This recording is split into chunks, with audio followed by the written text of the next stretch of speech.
ওযু করার সঠিক নিয়ম কি সহিহ হাদিস মতে একটু দেখিয়ে দিবেন। আলহামদুলিল্লাহ, ওযু করার নিয়ম তো আপনারা বেশিরভাগ মানুষ জানেন।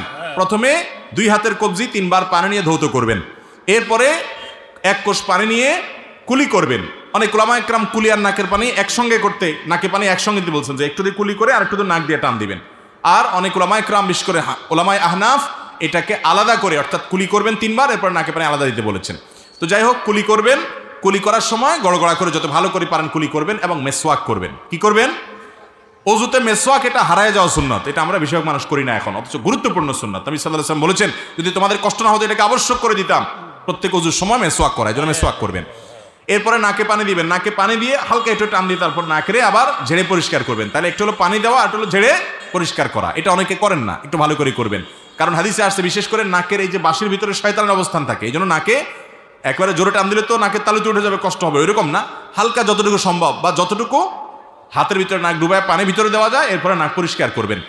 যাই হোক, এরপরে কুড়ি নাকের পানি শেষ, মুখ ধোবেন একেবারে মাথার এই যে এরিয়া আছে চুলের গোড়া সেগুলা আর কানের লতি এই থুতনি পর্যন্ত, পুরো বর্ডারের সব জায়গায় যাতে পানি লাগে। পানি অপচয় করবেন না, টেপ ছেড়ে রাখবেন না।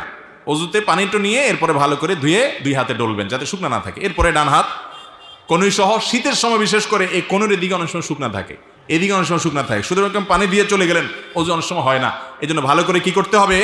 ডলতে হবে, বিশেষ করে শীতের সময়। এরপরে মাথা মাসা, ভিজা হাত দিয়ে পুরো মাথা মাসে করবেন, সাথে এই কানও নাসে করবেন।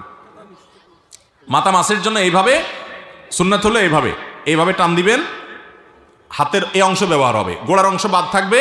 এবার পেছন থেকে গোড়ার অংশ দিয়ে এইভাবে টান দিবেন, একবার নিবেন আরেকবার টান দিবেন, তাতে 2 হাতের 2 অংশ ব্যবহার হয়ে যাবে, পুরো মাথা মাসে হয়ে যাবে। আর এই আঙ্গুল দিয়া এই কানের চিপা দিয়ে এরপরে কানের লতি মাসে করলেন, শেষ। এরপরে ডান পাও 3 বার, বাম পাও 3 বার ধুয়ে ফেললেন। পায়ের আঙ্গুলি, পায়ের গিরা, পায়ের গোড়ালি এগুলা বিশেষ করে ডলে ডলে ধুইতে হবে। নবীজি বলেছেন ওয়াইলুল আকাব মিনান নার, পায়ের গিরা গোড়ালি থেকে জাহান্নামের আগুন থেকে বাঁচানোর চেষ্টা করবে। অতএব এভাবে আমরা ওযু করব, আর শুরুতে বিসমিল্লাহ বলবো না, বিসমিল্লাহ বলে ওযু করব।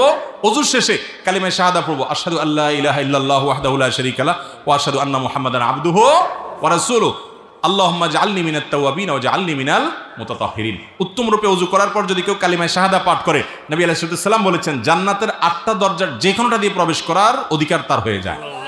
এই আমলটা যদি কেউ নিয়মিত করে ফেলতে পারে, এজন্য ভাইরা এটাকে আমি বলি জান্নাতের 8 দরজার কমন রিমোট। উত্তম রূপে ওযু করে শেষে কালিমায়ে শাহাদা পাঠ করা চেষ্টা করবো না ইনশাআল্লাহ।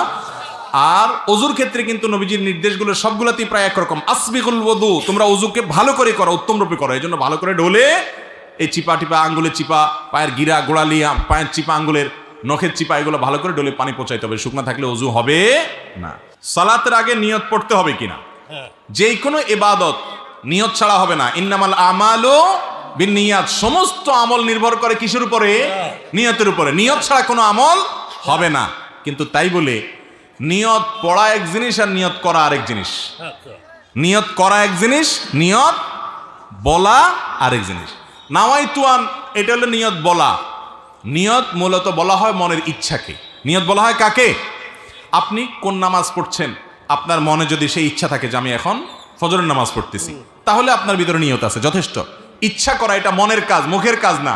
অতএব মুখে নাওয়াইতুয়ান পড়ার কোনো প্রয়োজন, আমরা মনে মনে ইচ্ছা পোষণ করবো যে আমি কি ইবাদত করতেছি, কোন নামাজ পড়তেছি, ওইটাই যথেষ্ট ইনশাআল্লাহ। এরপরে প্রশ্ন হলো পানি পান করার সময় বাম হাতে গ্লাস ধরে ডান হাতে লাগিয়ে পানি পান করা যাবে কিনা এবং পানি পান করার সঠিক নিয়ম জানতে চাই। ভাইরা আমার, আমরা অনেকেই পানি পান করার সময় দেখা যায় খেতে গিয়ে আমাদের ডান হাতে অনেক কিছু লেগে যায়, খাবার টাবার, ভাত তরকারি, তখন আমরা বাম হাতে বোতলটা নিয়ে আপনার গ্লাসটা নিয়ে ডান হাতে এরকম করে লাগায় পানি পান করি। অনেক ওলামায়ে কেরাম বলেছেন ডাইরেক্ট তো বাম হাতে হলে না, 2 হাত লাগছে, এটা বাম হাতে, শুধু বাম হাতে খাওয়া না জায়েজ। নবী সাল্লাল্লাহু আলাইহি সাল্লাম এক ব্যক্তিকে বলেছেন কুল বিয়ামিনিকা, তুমি ডান দিক থেকে খাও, ডান হাতে খাও। বাম হাতে খাওয়া এটা সুন্নাহর খেলাফ কাজ। তো এই জন্য 2 হাত তো লাগাইছেন আপনি, ডাইরেক্ট বাম হাত হয় না, অনেক এটা জায়েজ বলেন। কিন্তু সবচেয়ে ভালো হয় আপনি যখন পানি পান করবেন আঙ্গুল চেটে খেয়ে তারপরে আপনি ডান হাত দিয়ে সরাসরি খাবেন, এটা হলো সবচাইতে উত্তম এবং সরাসরি হাদিসের উপরে আমল। কথা কি বুঝাতে পারছি? এরপরে প্রশ্ন হলো মেয়েরা মাথার খোপা উঁচু করে বাঁধে, এভাবে বাঁধা যাবে কিনা? হাদিসে ওটের পিঠের মতো উঁচা করে চুল বাঁধতে নিষেধ করা হয়েছে মেয়েদেরকে, বিশেষ করে বাহিরে যখন যাবে, কারণ এটা পর্দার খেলাফ হয় এবং আরো নানা কারণে হাদিসে এটি নিষিদ্ধ। তবে বাসা বাড়িতে শুধু স্বামীকে নিজের সৌন্দর্য প্রদর্শন করার জন্য বা একান্তে যখন থাকে তখন এটা হতে পারে, কিন্তু বাইরে এরকম চুল বাঁধা হাদিসে নিষিদ্ধ মেয়েদের জন্য। দাড়ি রাখার সঠিক নিয়ম কি? চিপের দুই পাশে কেটে সাইজ করা যাবে কিনা? ভাই, দাড়ি এই যে চোয়ালের যে হাড্ডি আছে, এই হাড্ডির উপরে যে পশম আসে সবগুলোই দাড়ি, এগুলো সবগুলো রাখতে হবে। এদিকে চাইচা এখানে সামান্য একটু রাখলেন, আছে না অনেকে রাখে, এই স্টাইলি দাড়ি রাখলে সুন্নাহ আদায় হবে, নবী সাল্লাল্লাহু আলাইহি ওয়াসাল্লামের নির্দেশ ওয়াজিব আদায় হবে না। দাড়িকে লম্বা করতে হবে, আফুল্লুহা আর খুল্লুহা, নবী সাল্লাল্লাহু আলাইহি ওয়াসাল্লাম দাড়িকে লম্বা করতে বলেছেন। কেউ যদি একটু ছোট করে তাহলে সেক্ষেত্রে এক মুষ্টির নিচে যদি হয় সেটা তো জায়েজ হওয়ার কোনো রাস্তাই নেই। অনেক সাহাবা একরাম এক মুষ্টির পরের অংশটা কেটেছেন, সেখান থেকে ওলামা একরাম এক মুষ্টির পরে লম্বা হলে সেটাকে কাটাকে জায়েজ বলেছেন। যদিও অনেক ওলামা একরাম সেটাও নিষেধ করেন, কারণ নবী সাল্লাল্লাহু আলাইহি ওয়াসাল্লাম বলেছেন লম্বা করো, আর খুল্লুহা লুহা আফুল্লুহা, তোমরা দাড়িকে ছেড়ে দাও, দাড়িকে লম্বা করো। এই জন্য দাড়ি একদিক থেকে চাইছে, আরেক দিকে একটু রেখে দিলেন, ফ্রেঞ্চ কাটিং, এটা সেটা ভূতের মতো, এগুলা জায়েজ নাই, এগুলা মুসলমানের দাড়ি না। যে কোনো শুভ কাজের শুরুতে অথবা কোনো বিপদ আপদে বাসা মিলাদ করা যাবে কিনা? একটু আগে তো মিলাদের কথা বললাম। ভাইয়েরা আমার, যে কোনো বিপদ আপদে আমাদের নবীজি দোয়া শিখাইছেন। কি শিখাইছেন? লা ইলাহা ইল্লা আনতা সুবহানাকা ইন্নী কুনতু মিনাজ জালিমিন। বেশি বেশি পড়েন, বিপদ দূর হয়ে যাবে। দুরূদ শরীফ পড়েন, বিপদ দূর হবে। ইস্তিগফার পড়েন, বিপদ দূর হবে। দান সাদকা করেন, বিপদ দূর হবে। নামাজে দাঁড়ায় যান। কানা ইযা হাযাবাহু আমরুন ফাযা ইলাস সালাহ। নবীজির কোনো বিপদ আসলে, সমস্যা হলে, কোনো পেরেশানি আসলে নামাজে দাঁড়ায় যাইতেন। তাহলে আপনি নামাজে দাঁড়ায় যান, বিপদ দূর হবে। দান সাদকা করেন, বিপদ দূর হবে। দুরূদ শরীফ পড়েন, বিপদ দূর হবে। ইস্তিগফার পড়েন, বিপদ দূর হবে। দোয়া ইউনুস পড়েন, বিপদ দূর হবে। আল্লাহর কাছে দুই হাত তুলে দোয়া করেন, বিপদ দূর হয়ে যাবে। সেটা না করে আপনি মিলাদ পড়েন। দেখেন ভাইরা আমার, নবীজি সাল্লাল্লাহু আলাইহি সাল্লাম মানুষকে আমল শিখাইতেন। এখন আমরা দেখা যায় অনেক সময় অনেক হুজুর আছেন যে আপনি তার কাছে গেলে বলে আসো তাবিজ লিখে দিব, মানে আমার হাতে থাক জিনিসটা, হারাই গেলে আবার আসবা, আর মিলাদ পড়ে দেবো, তাহলে তুমি একা একা পারবা না, আমার দিয়ে করাইতে হবে, কিছু আমারও ইনকাম হইল। অথচ নবী সাল্লাল্লাহু আলাইহি সাল্লামের কাছে বিপদ নিয়ে কেউ আসলে উনি আমল শিখিয়ে দিতেন, যে আমল করো তোমার বিপদ দূর হয়ে যাবে, তুমি নিজেই করো নিজেরটা। কথা কি বুঝাতে পারছি? এই জন্য বিপদ আপদ আসলে মিলাদ না, কি করতে হবে? আমল করতে হবে। এরপরে প্রশ্ন হলো, মাজারে ভালো কিছু লাভের আশায় গরু ছাগল ইত্যাদি দেওয়া যাবে কিনা? ভালো কিছু লাভের আশায় যদি মাজারে দেন, তাহলে মাজারে যারা থাকে আশেপাশে ফকির ফাকরা নামধারী, ওদের বিজনেস হবে এটা। এটাতে আল্লাহ খুশি হবেন না। মান্নত করলে আল্লাহর নামে করতে হবে। কার নামে করতে হবে? আল্লাহর নামে মান্নত করতে হবে। কোনো মাজারে মান্নত করা যাবে? মাজারে মান্নত করলে গুনাহ হবে, শিরক হবে। মানত হবে আল্লাহর জন্য। গরিব মানুষকে আপনি মানত করে দান করলেন যে আল্লাহ আমি গরিবকে দিব, ভালো একটা কাজে দিব। মাজার এটা ভালো কাজ কি ভাই? মাজারে যিনি শুয়ে আছেন উনি যদি নেককার মানুষ হন, এখন টাকা দিলে কি ওনার কবরে যাবে? সেটা উপরের বন্ড যেগুলা কবর ব্যবসায়ী আছে ওরা খাবে বসে বসে, ঠিক না বে? ঠিক। তো আপনার লাভটা কি? ওদেরকে খাওয়াইলে লাভটা কি? অনেক সময় দেখা যায় এই জাতীয় মাজারে যেগুলো বসে থাকে এদের বেশিরভাগ গাঞ্জা খায়।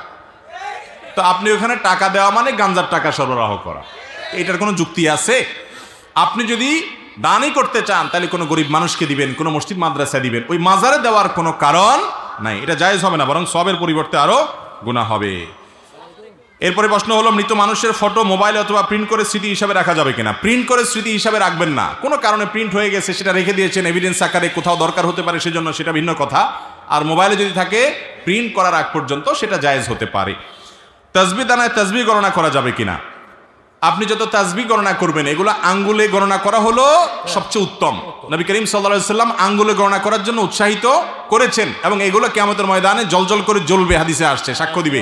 এজন্য আঙ্গুলে গণনা করা হলো উত্তম। তসবিতে গণনা করা জায়েজ, আর উত্তম হলো, সুন্নাহ হলো কিসে গণনা করা? আঙ্গুলে গণনা করা। সাহাবীদের কেউ কেউ, উম্মুল মুমিনিনদের কেউ কেউ বিভিন্ন বিচি দিয়ে গণনা করেছেন। এই জন্য তাসবিহ দানা দিয়ে বিচি গড়লে জায়েজ আছে। অনেকে আছে আবার তাসবির কিছু পয় না, শুধু এমনি শুধু টিপতে থাকে, টানতে থাকে, এরকম দেখেন নাই? মনে করে তাসবিহ দানা টানলেই সওয়াব মনে হয়। না, এটা খালি দানা টানলে কি লাভ? আপনি তাসবিহ পড়তেছেন 33 বার 34 বার মনে থাকে না, সেজন্য আপনি এই তাসবিহ ব্যবহার করছেন বা মেশিন ব্যবহার করছেন, এটা জায়েজ আছে। কিন্তু সবচেয়ে ভালো হলো কিসে গুনতে পারলে? আঙ্গুলে গুনতে পারলে।